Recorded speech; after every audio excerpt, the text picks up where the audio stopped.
Hi everyone.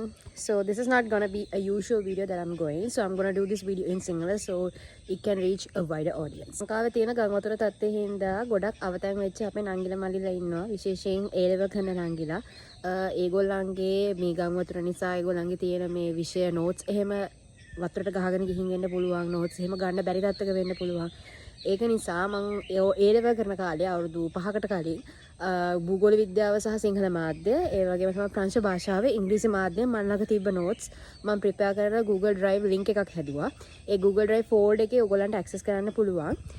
පුළුවන් තරම් මේ වීඩියෝ එක share කරන්න. මොකද මේක දන්න මේක share කරන තරමට අවත ඒ effect වෙලා තියෙන ළමයෙක්ට ගොඩක් ප්‍රයෝජනවත් වෙයි. මොකද ඔයගොල්ලෝ කරන එක share එකකින් කෙනෙක්ගේ ජීවිතේ පවා වෙනස් වෙන්න පුළුවන්. ලොකු උදව්වක් ඔයගොල්ලෝ කරන්නේ.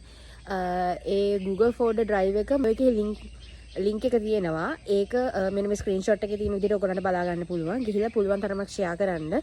ඒ link එකත් share කරන්න පුළුවන් නම් මොන හරි ප්‍රශ්නයක් තියෙනවා නම් මට message එකක් දාන්න DMs වල. පුළුවන් තරමක් මේ වීඩියෝ එක share කරලා අපේ අවතන් වෙලා ඉන්න කරදරයටපත් වෙලා ඉන්න නංගිලා මාළේට පුළුවන් තරම් support එකක් දෙමු.